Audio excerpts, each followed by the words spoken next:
그래서 오늘 본문의 말씀에서 이제 드디어 하나님의 전신갑주를 우리가 이제 말씀을 나누려고 하는데요. 수요 예배는 강해로 나가고 있습니다. 강해로 나가다 보니 좀 이해가 안 되고 궁금한 점이 분명히 있을 것 같아요. 그래서 수요 예배는 조금 자유롭게 우리가 말씀을 나누고 싶거든요. 그래서 궁금한 것이 있으면은 손을 드시고 질문하세요. 못 하시겠죠. 어려우시겠죠. 질문하면 왜 저런 거 질문해라고 걱정하실까 봐. 우리나라는 질문을 하면 꼭 문제 있는 사람처럼 쳐다보는데 굉장히 질문이 중요해요. 우리 신앙생활에 질문이 없으면 안 돼요. 계속 끊임없는 질문 하셔야 되는데 용기를 내서 질문하셔도 됩니다. 그러면 그걸 가지고 또 더 깊게 나눌 수 있는 부분이 있기 때문에, 아니면 개인적으로 카톡을 주시면은 또 그걸 가지고 나눌 수 있도록 하겠습니다. 청년 예배 때 우리 청년 모임을 그렇게 하려고 했거든요. 안 되더라고요. 다들 질문을 못 해요. 되게 질문을 하면은 뭔가 문제 있는 사람 느껴지기도 하고 그것도 몰라라는 그런 눈총을 받을까봐 우리나라는 굉장히 그런 좀 문화들이 체면 문화, 뭐 조심스러운 눈치 보는 문화 이런 것들이 있다 보니까 어려운 것 같은데, 언제든지 질문을 하셔서 해결하셔야 돼요. 질문하셔도 제가 100% 대답은 못 드려요. 저도 모르는 거 많거든요. 그럴 경우는 제가 연구해서 알려드리도록 하겠습니다. 그러니까 꼭 모르면 그냥 넘어가지 마세요. 그냥 넘어가시면 안 됩니다.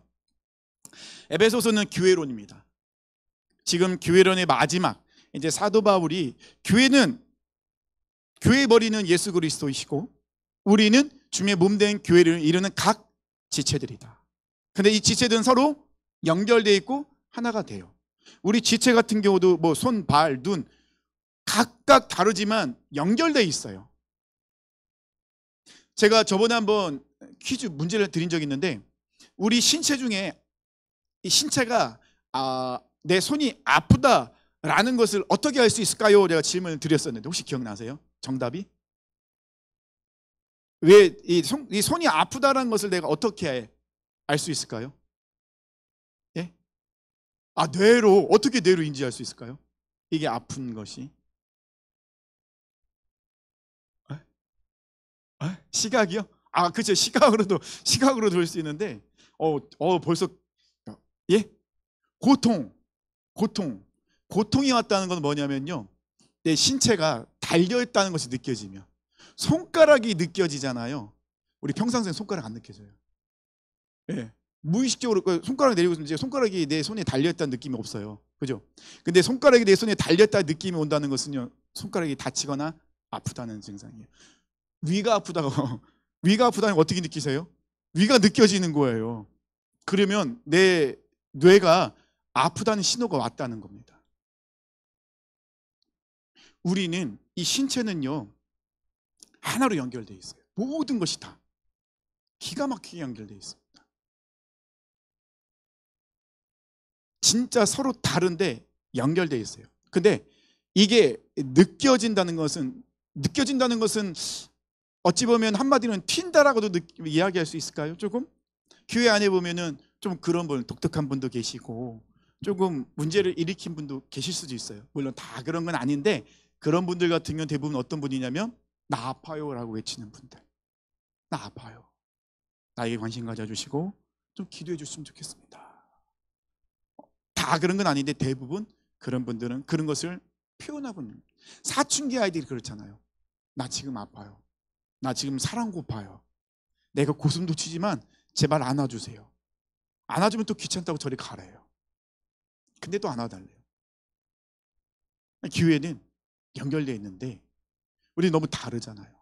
서로 아프다고 아우성치고 있는 이런 지체들이 연결되어 있습니다. 그런데 그 지체가, 서로 다른 지체가 하나가 될 수 있는 것은 예수 그리스도 안에서라는 것이죠. 그래서 에베소서는 처음부터 끝까지 항상 예수 그리스도 안에서, 그리고 예수 그리스도의 사랑 안에서. 사랑이 아니고는 교회가 하나가 될 수 없다는 거예요. 나 아파요라고 그렇게 외치는 분들한테 우리가 그분들에게 해줄 수 있는 건 뭐죠? 우리가 받은 그 사랑을 전달해 주는 거. 그 사랑으로 그분들을 싸매주는 거. 교회가 평안하다는 건요, 문제가 없기 때문에 평안하다는 게 아니에요. 교회가 평안하다는 것은 문제가 있어도 그것을 품을 수 있는 그릇이 된다는 것이고, 평안하다는 것은 그것을 품어낼 수 있는 사랑이 그 안에 있다는 거예요. 그것이 평안한 거예요.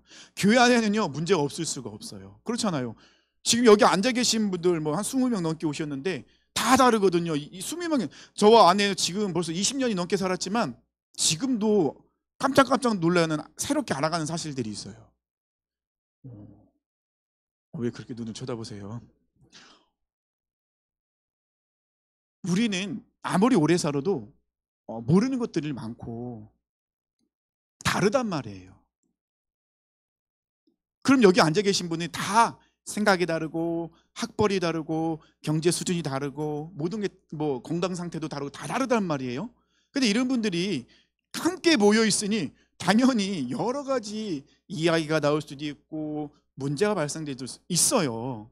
그렇지만 하나로 이루어질 수 있는 딱 하나 이유는 예수 그리스도 안에 있기 때문에, 예수 그리스도 사랑 안에 있기 때문에 이 모든 것이 하나가 될 수 있다는 겁니다. 그러면 교회는요 바뀌는 곳이에요. 어떤 것이 바뀔까요? 부정적인 생각이 예수 그리스도를 통하여 믿음의 긍정적인 생각, 믿음이 빠진 긍정적인 생각은 위험합니다. 이해되시죠? 긍정적인 생각만 생각하시면 안 돼요. 우리는 믿음의 긍정적인 생각이 돼야 돼요. 믿음이 빠져버리면 이거는 정말 배가 산으로 갈 수도 있는 거예요. 그죠? 부정적인 말을 하는 사람이 있다면 어떻게 믿음의 긍정적인 말을 할 수 있도록. 그래서 누군가가 성도님에 대한 그런 헌담을 하고 있다, 잘못된 부분을 얘기하고 있다, 그러면 같이 동조해 주기보다는 지혜롭게 그것을 어떻게 바꿔줘야 돼요? 네, 나중에는 같이 기도해 주자. 얼마나 힘들면 그렇겠느냐. 지금 그분이 아프다고 아우성 치고 있는 거다. 그러면 우리는 어떻게 된다? 그분을 위해서 기도해 줘야 된다. 그래서 이렇게 생각을 이렇게 바꿔주는 것이 교회라는 겁니다.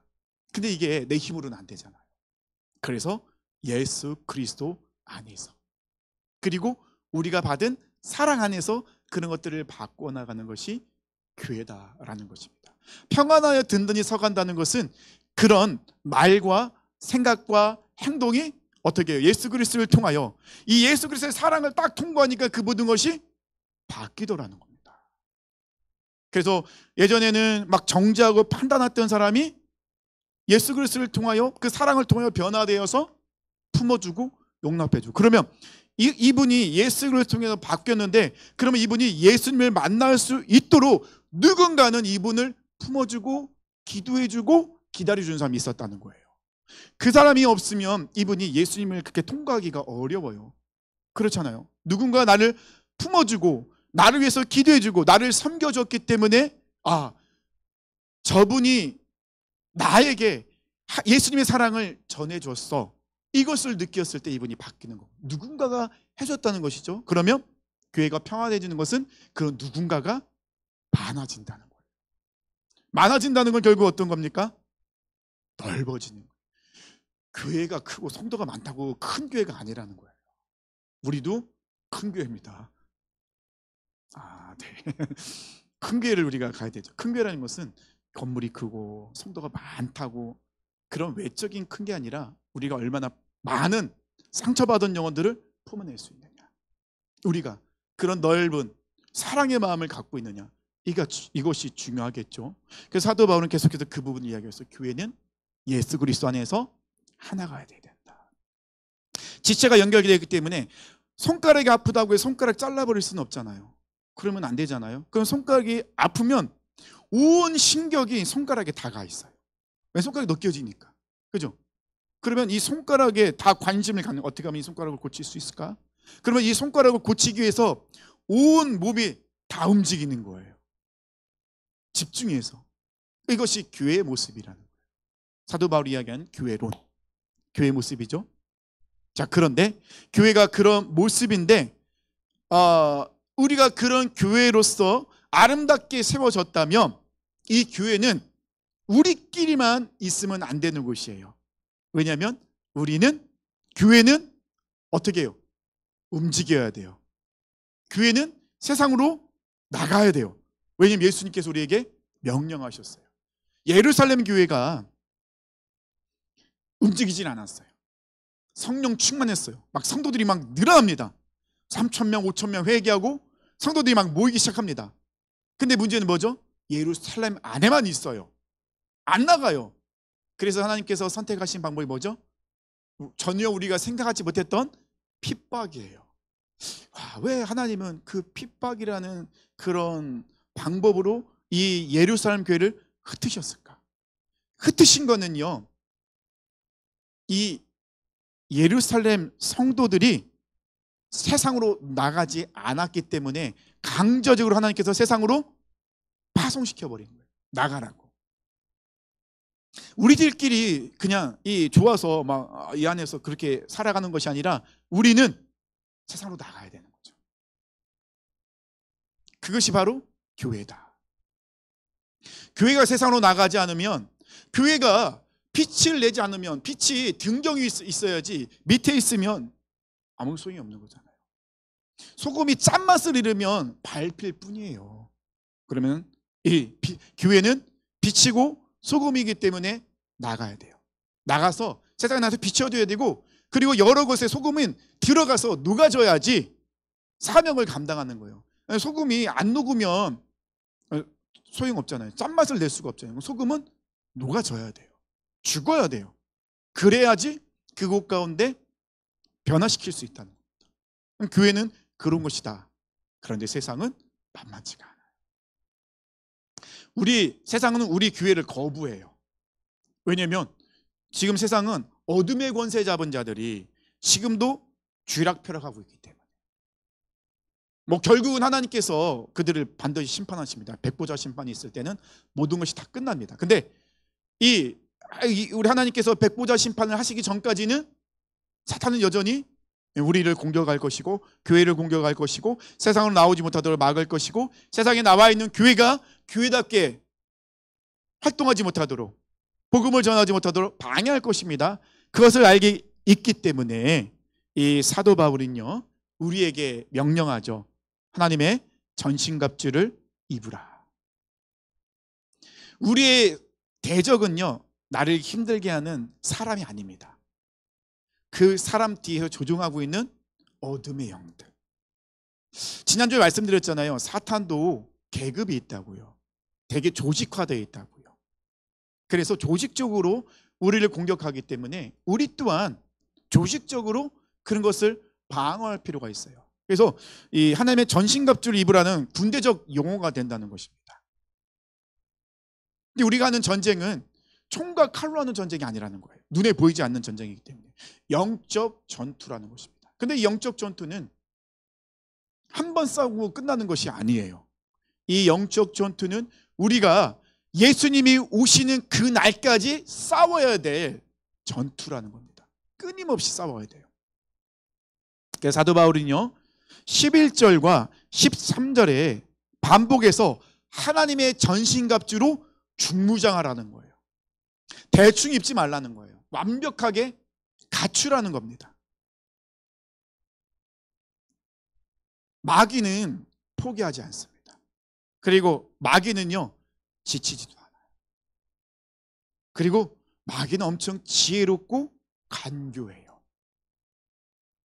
그래서 직접적으로 우리를 공격하기도 하지만, 이게 우회해서 돌아가서 우리 뒤를 치기도 하고, 우리 가장 연약한 부분들을 치고 들어온다는 것입니다. 죄책감이라든지, 우리 약점이잖아요. 우리가 숨겨놓은 욕심이라든지, 자존심이라든지, 이 혈기라든지, 이런 부분들을 계속해서 건드는 거예요.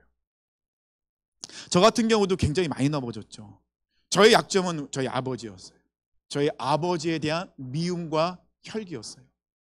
그런데 이거는 끊임없이 사탄의 이 올무였어요. 제가 뭔가 은혜 받고 뭔가 하나님 앞에 나가려 하면은 사탄은 어김없이 그 부분을 건드립니다. 어김없이 저희 아버님은 술에 취해서 전화를 하세요. 그러면 저는 이제 그 전화를 받으면 이 혈기의 발작 버튼이 눌린 거예요. 그러면 뭐 전도사고 뭐고 필요 없어요. 저희 아버지한테 얼마나 못된 말을 한지 몰라요. 다시는 술 먹고 전화하지 말라. 아버지로 생각하지 않겠다고. 정말 얼마나 못된 짓을 했는지 몰라요. 근데 그 당시는요, 제가 전도사라는 걸 까먹더라고요. 그렇게 사랑하라고 그렇게 입으로 강대성을 선포하는데 그 순간에는 아마 거울로 제 모습을 봤으면은 아마 사탄의 모습일 수도 있겠다. 좀 심각하게, 좀 심하게 이야기한다면 그 순간에는 정신이 완전히 내 정신이 아니더라고요. 왜 그렇게 하는지 모르겠어요. 뒤돌아가면 후회하죠. 다시는 안 하겠다고 회개 기도하는데 또 그 순간만 되면 똑같이 그렇게 넘어져요. 계속해서 반복해서 일어나는 거예요. 그러니까 사탄은 절대 그것을 잡으면 안 놔요. 아, 이게 약점이구나. 이게 약점이구나. 그래서 얘는 이걸 건드리면은 100% 넘어진다. 알고 있는 거죠. 그런 마음을 가지고 설교를 하니 얼마나 죄책감에 쌓여서 설교를 했겠습니까? 얼마나 설교를 하고 나오면 그냥 쥐구멍에 들어가고 싶은 거예요. 너무나도 이 갈등이 굉장히 심해서. 그래서 어렵게 신학대를 갔는데 신학대를 포기하려고 했어요. 이 부분 때문에 너무 힘들어서. 내가 이런 상태로 말씀을 전하는 게 맞나? 내 몸은 성령의 도구가 아닌 사탄의 도구가 되는 것 같은데 내가 이렇게 살아가는 게 맞나? 사역하는 게 맞나? 라고 싶을 정도로 너무 어려웠어요. 근데 그것을 완전히 바꾸신 것은 결국 하나님의 말씀에 순종했을 때, 하나님께서 사랑하라 했을 때, 그때 순종했을 때, 그때 하나님께서 그 완전히 해결하셨어요. 그게 해결됐기 때문에 제가 이렇게 설교를 하고 있죠. 만약에 이게 해결 안 되고 저희 아버님이 소천하셨다면 저는 아마 중간에 그만뒀을 것 같아요. 말씀 못 전했을 것 같아요. 사탄은 그렇게 간교합니다. 절대 우리 내버려 두지 않아요. 사탄은요, 사람을 이용해요. 환경을 이용합니다. 그리고 나의 상처를 이용해요. 나의 상처를. 그래서 우리가 너무 잘 넘어져요. 우리가 순간 방심하거나 좀 지쳤다라는 마음을 딱 내려놓으면은 사탄은 기가 막히게 알고 들어오죠. 그리고 우리를 하여금 넘어지게끔.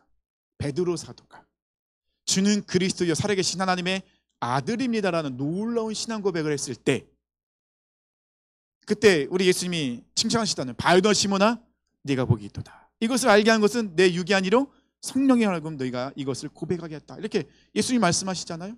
그때는 이 베드로 사도 얼마나 이 은혜 충만 성령 충만한 그 모습이었겠습니까? 근데 예수님께서 하나님의 계획을 말씀하십니다. 말씀을 말씀하시죠. 나는 이제 얼마 지나지 않아 장로들에게 붙잡혀서 그리고 모진 고난을 당하고 십자가에 죽을 것이다. 그 순간 베드로 사도는 사단에게 마음을 빼앗기죠. 왜 사단에게 마음을 빼앗깁니까? 육적인 생각을 함으로 인하여서. 예수님은 하나님의 말씀을 전하셨는데, 하나님의 계획을 말씀하셨는데, 베드로 사도는 하나님의 말씀이 아닌 순전히 자기 육적인 생각으로 그것을 바라보고, 주님 그리 마옵소서, 주님 절대로 그렇게 하면 안 됩니다 라고 이야기하죠. 이때 예수님이 뭐라고 말씀하시죠? 사탄아 내 뒤로 물러가라. 네가 하나님의 일을 생각하지 않고 육적인 일을 생각하고 있구나. 사탄은 교묘해요. 알만 얼마나 간교한지 몰라요. 그 순간 베드로가 육적인 생각을 하고 있다는 걸 딱 잡고 그걸 딱 치고 들어가잖아요. 근데 예수님은 알아차리시잖아요. 이게 사탄이 지금 베드로와 하여금 육적인 생각을 딱 잡고 그것대로 움직이고 말하게 행동하고 있구나. 그래서 예수님은 이 베드로를 사탄 취급한 것이 아니라 베드로가 사탄에게 생각과 마음을 빼앗긴 것을 알고 지금 사탄이 베드로를 어떻게 쥐어 흔들고 있는지 알기 때문에 이 사탄의 그 모든 계략을 예수님께서는 물러가라 선포하신 거죠. 우리가 순간 방심하거나 지쳤다고 딱 마음을 놓으면 사탄은 우리를 자기 노예로 삼아버려요. 죄의 노예로 삼아버립니다. 그러면 우리는 우리의 의지와 상관없이 끌려다니게 된다는 거예요. 이것을 사도 바울은 너무나도 잘 알고 있었어요. 왜 그러냐면 사도 바울도 스스로 고백하잖아요. 자기가 스데반 집사를 돌로 쳐 죽이는데 앞장섰던 모습, 그리고 초대교회 성도들을 붙잡는데 앞장섰던, 그래서 나는 죄인 중에 괴수입니다 라고 그렇게 고백하는 거예요. 자기는 그게 하나님을 위한 걸 생각했어요. 예수라는 사람을 핍박하는 것이 이게 하나님을 위한 걸 생각했는데 알고 보니 자기는 사단의 우두머리였다는 거예요. 그래서 죄인 중에 괴수라고 그렇게 스스로를 고백할 정도로 자기 생각과 자기의 가치관이 그렇게 사로잡혀 있는 그 모습. 사탄이 엄청 강해요. 맞죠? 우리보다 강해요. 그런데 걱정할 필요가 없다는 거예요. 왜냐하면 예수님께서 벌써 십자가에서 그리고 부활하심으로 사단의 사망의 죄의 권세를 깨뜨리시고 다시 3일 만에 부활하심으로 의롭게 모든 것을 이루셨어요. 그러면 사탄의 권세는 깨어진 겁니다. 그러면 우리는 우리 힘으로 이 전쟁을 하는 것이 아니라 예수님의 이름을 힘입어 우리가 전쟁을 한다는 것입니다. 그래서 이 사도 바울은 우리가 교회로서 이 세상을 살아갈 때는 반드시 영적 전투를 벌이기 때문에 우리는 하나님의 전신갑주를 취하여서 우리는 중무장하여 이 전쟁터에 나가야 된다는 거예요. 야고보서 4장 17절에 그런즉 너희는 하나님께 복종할지어다 마귀를 대적하라 그리하면 너희를 피하리라. 마귀를 대적하기 위해서 야고보 사도는 뭐라고 먼저 얘기합니까? 하나님께 먼저 복종하래요. 마귀를 대적하기 위해서는. 복종하다는 그 원어는요, 즉각적으로 반응하는 거예요. 내가 하나님 말씀에 즉각적으로 반응하려면 어떻게 해야 돼요?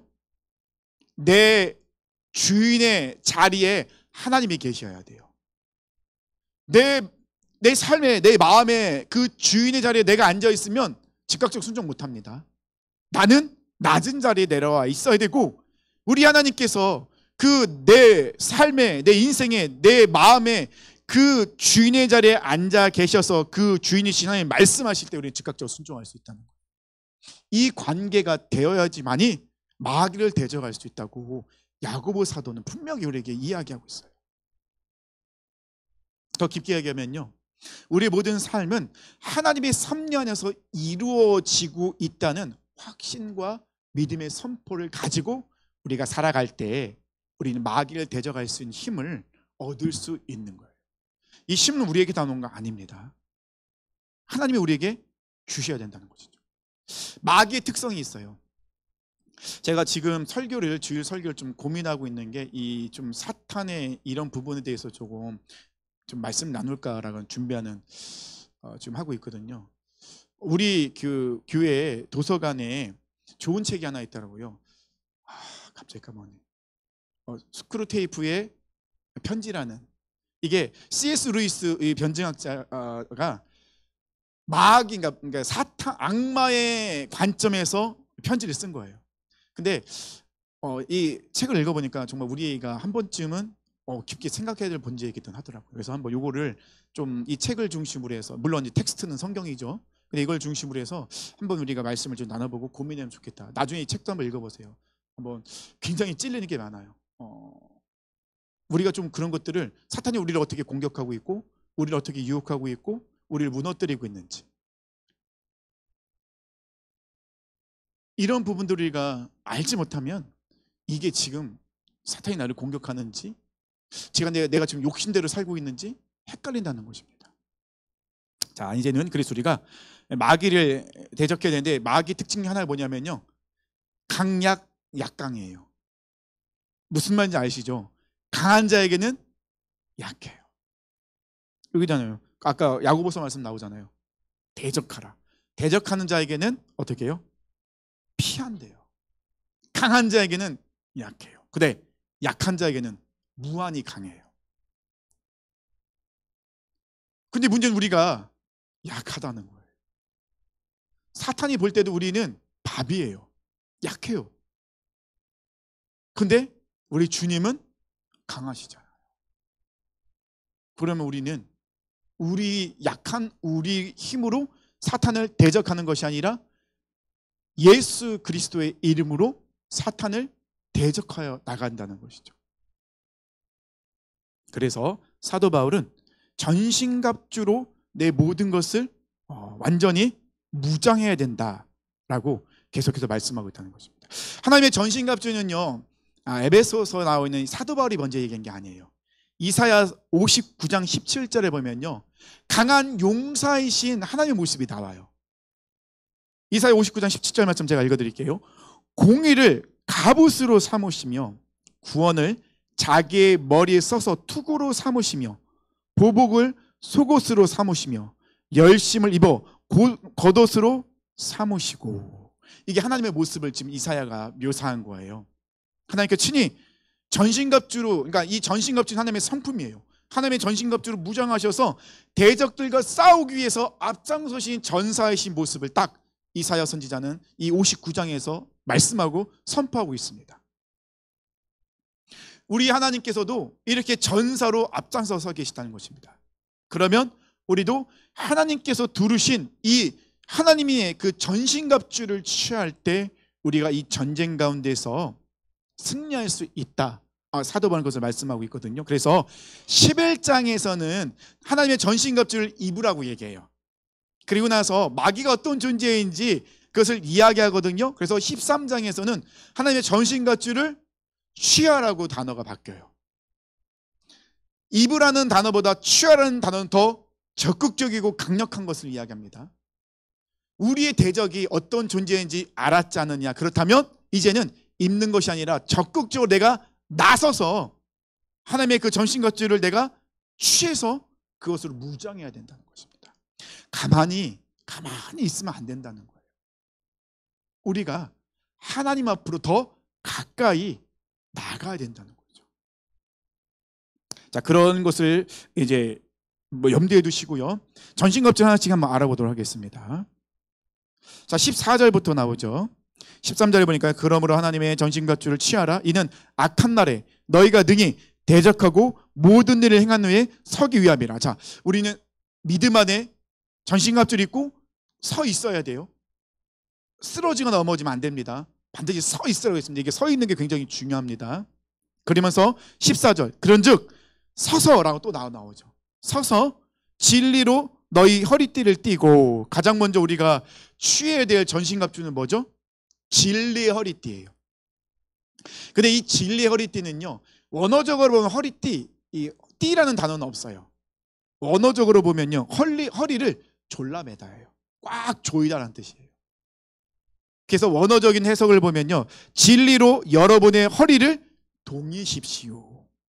이게 좀 원어적으로 좀 맞는 해석이긴 해요. 근데 뭐 동이다, 허리띠도 우리 허리를 이렇게 조이는 거니까 허리띠라는 단어로 좀 더 심플하게 이제 번역이 되었다는 것입니다.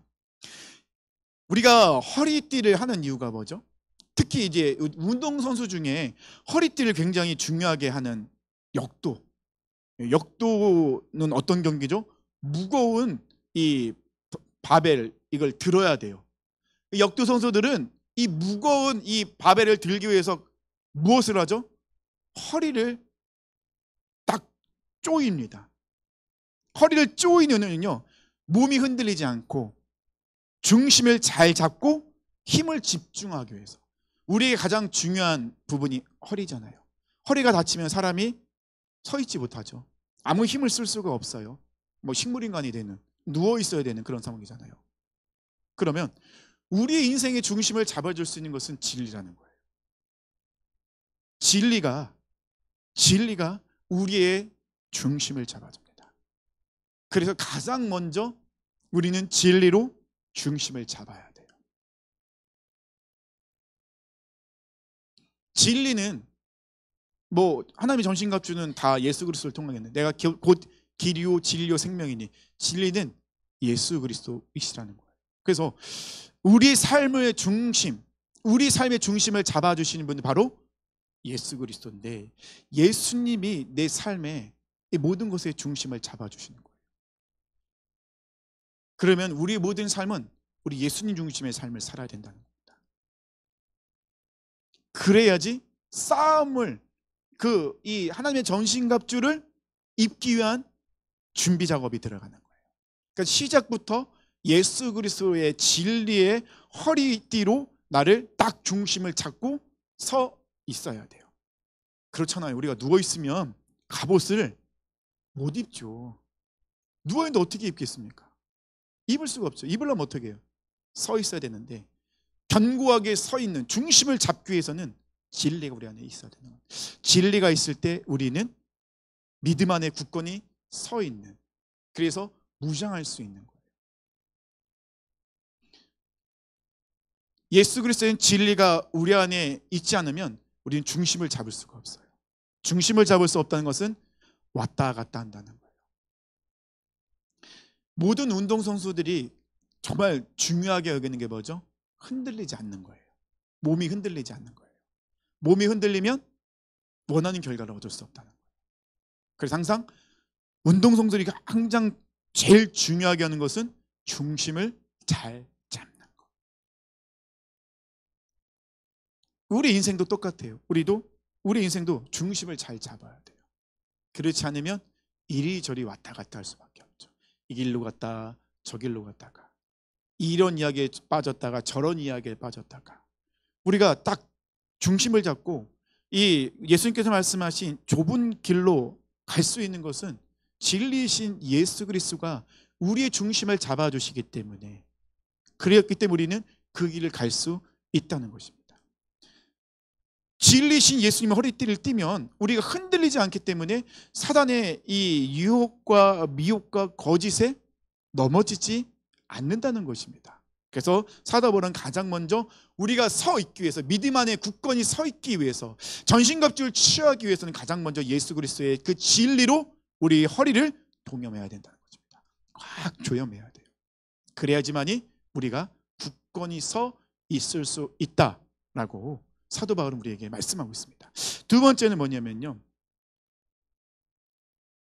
의에 호신경을 붙이고.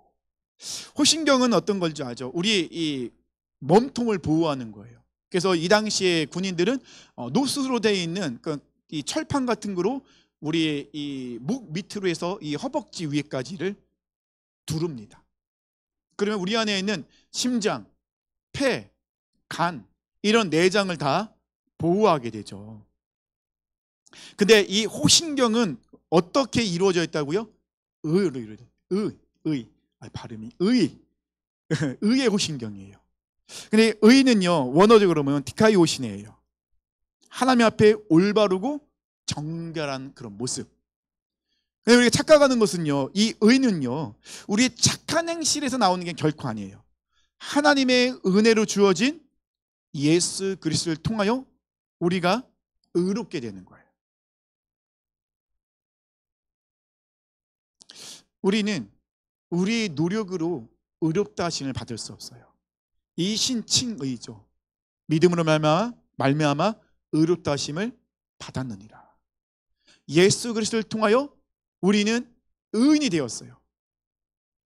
의인이 된 게 아니죠. 하나님이 너는 의롭다라고 어떻게 해요? 인정해 주셨어요. 법정에서 선포해 주셨어요. 너는 더 이상 죄인이 아닌 의인이야. 그래서 이 의의 호신경은 우리 가슴, 정말 중요한 우리 이 내장이나 이런 것들을 다 보호한다는 것이죠. 마귀는요, 우리에게 죄책감을 참 많이 줘요. 네가 그러고도 예배를 드리면 그 예배를 하나님이 받으시겠냐? 너 같은 죄인이? 너 오늘 하루 동안의 네 모습을 생각해봐.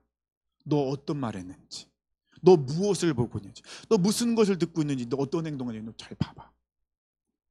너 죄인이야.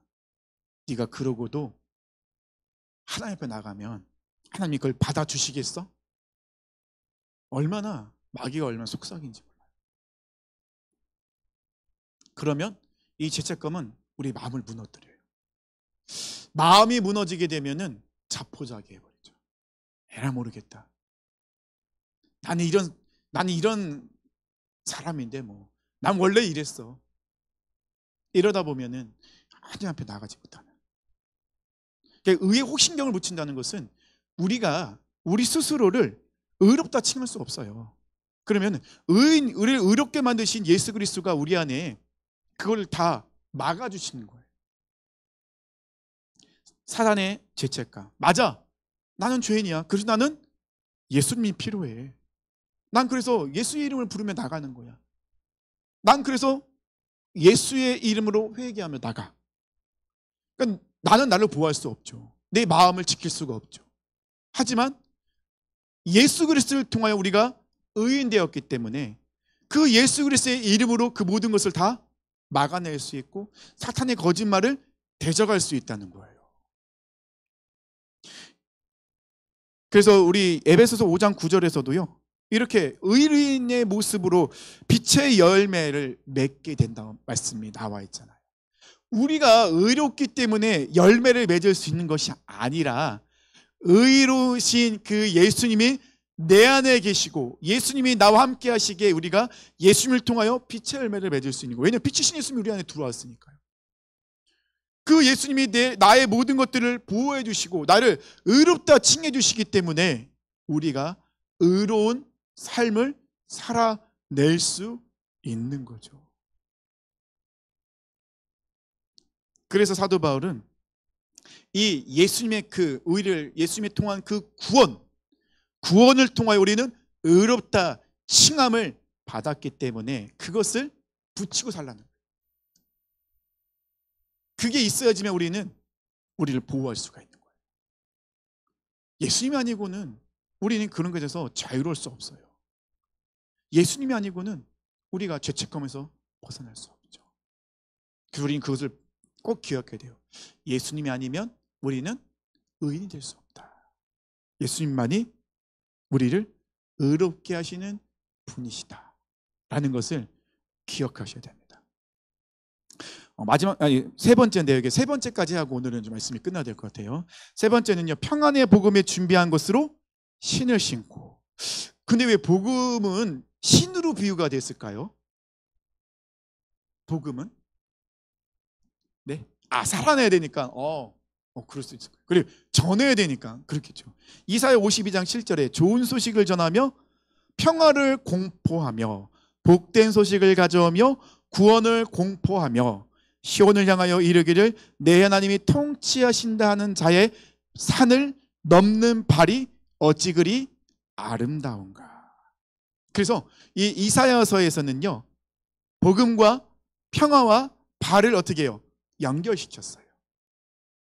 그래서 이 복음은요, 전파돼야 돼요. 근데 복음이 전파되려면 복음을 전하는 사람이 있어야겠죠.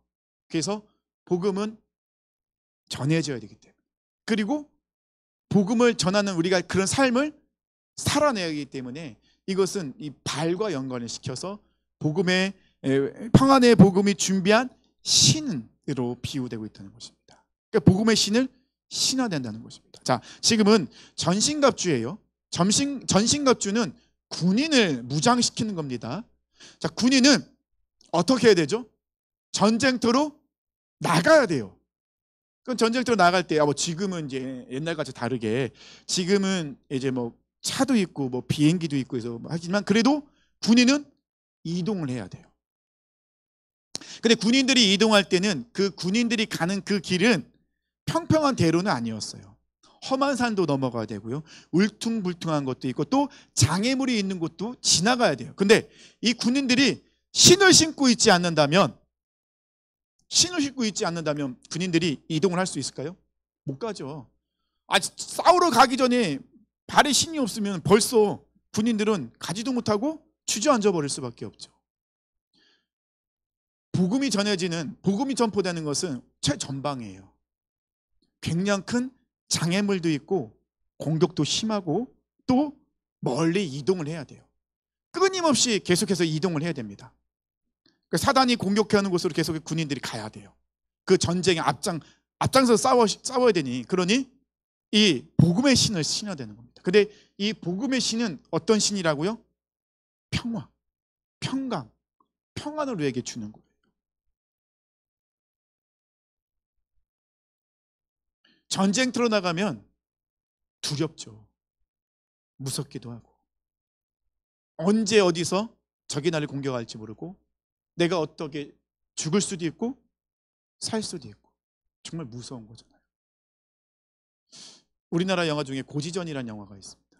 6.25 때 어떤 능선이죠? 그거를 점령하기 위해서 북한군과 우리 아군이 싸우는. 근데 이 사람들이 서로 왜 싸운지 몰라요. 근데 서로 싸우기 싫은 거예요. 근데 싸워야 돼요. 얼마나 두려운지 몰라요. 그래서 그 영화의 한 장면에 보면요, 이런 장면이 있어요. 그 북한에 있는 군인들이 이 우리나라 군인들한테 이렇게 이 고지를 서로 점령하니까 자기가 점령했다가 만약 쫓겨내려가면 거기다 편지를 써요. 이것을 우리 어머니에게 보내달라고. 나의 고향에 이것 좀 전해달라고. 이런 내용이 나오더라고요. 얼마나 전쟁 좀 두려운지 몰라요. 내가 죽을지도 몰라요. 근데 복음은 우리에게 무엇을 준다고요? 하나님이 주신 평안이 가득하다. 두렵지가 않다는 거예요. 무섭지가 않다는 겁니다. 온갖 우리가 걸어가는 그 좁은 길은요, 얼마나 많은 장애물이 있고 울퉁불퉁한지 몰라요. 얼마나 많은 공격이 있고 조롱이 있는지 몰라요. 근데 그 길을 갈 때 이 복음으로 무장되어 있기 때문에 너무나도 평화롭고 평강해요. 그리고 그 복음의 신을 싣고 가는 곳곳마다, 그들이 가는 곳곳마다 그 안에는 뭐가 복음이 선포되기 때문에 그 지역은 평화의 곳이 되어진다는 겁니다. 그래서 사도 바울은 우리가 그런 존재로서 우리가 밟는 땅이 바로 그런 땅이 된다는 거예요. 그렇잖아요. 복음으로 그 땅을 점령하면 그 땅은 하나님의 땅이 되는 거예요. 하나님의 나라가 되는 거예요. 교회가 세워지고 복음이 선포될 때 악한 것들은 떠나가게 되고 하나님의 영이 그 가운데 운행하기 때문에 그 가운데 기쁘고 즐겁고 평화가 선포되는 거예요. 전쟁은 사라지게 되고, 그들은 그동안 누렸던 공격했던 두려움과 공포로부터 벗어나 기쁨과 즐거움과 평안이 가득한 그런 곳이 되긴다는 것입니다. 예수 그리스도가 우리를 위해서 이 땅에 오셨다. 그 예수님이 죄인인 나를 위해 십자가에 죽으셨다. 그리고 나를 다시 살리기 위해서 예수님이 다시 살아나셨다. 그 예수를 믿는 자는 누구든지 구원받는다. 이거보다 더 기쁜 소식이 어디 있습니까? 그래서 복음을 전하는 자의 발은 아름답다. 그 아름다운 발이 밟는 그 땅마다 하나님의 평강과 평화가 선포되고 있다. 사도 바울은 그 이야기를 하고 있죠. 그러니까 우리가 복음으로 무장하면 우리의 발걸음 정말 복된 발걸음, 평강과 평안을 정하는 발걸음이 된다는 것입니다. 근데 신발은 신고 안 움직이면 안 되죠. 그죠? 신발을 신었으면 어떻게 해요? 전쟁터로 가야죠. 근데 예루살렘 성도들은요, 신발을 신고 신발만 광택을 내고 안 움직이는 거예요. 신발 더러워질까 봐. 안 되죠. 전쟁터로 나가야 되는 거예요. 그래서 우리는 복음으로 예비한 평강으로 예비된 복음의 신을 신고 전쟁터로 나가야 됩니다. 그것이 우리의 사명이라는 것입니다. 자, 오늘은 여기까지 말씀 전할게요. 오늘까지 하고 이제 다음 주에는 이제 믿음의 방패와 그 다음에 성령의 검, 곧 하나의 말씀. 또 한 가지 또 뭐 있어요. 뭐냐면요, 전신갑주는요 우리 앞에만 믿음의 방패로 막고 믿음의 흉배는 뒤에도 붙이긴 하는데, 하지만 전신갑주는 우리 앞쪽의 부분만 하죠. 그럼 우리 뒤쪽은 어떻게 하면 좋을까요? 그건 다음 주에 어떻게 할 건지 마저 말씀드리도록 하겠습니다. 우리는 뒤에도 또 사탄이 우리 뒤에서 공격할 수도 있으니 우리가 뒤에도 보호해야 되고 그런 것들이 필요하겠죠. 그런 것들은 다음 주에 18절까지 말씀 보면 그런 것들이 나와 있으니까 다음 주에 말씀 나누도록 하겠습니다. 우리 좀 시간이 좀 많이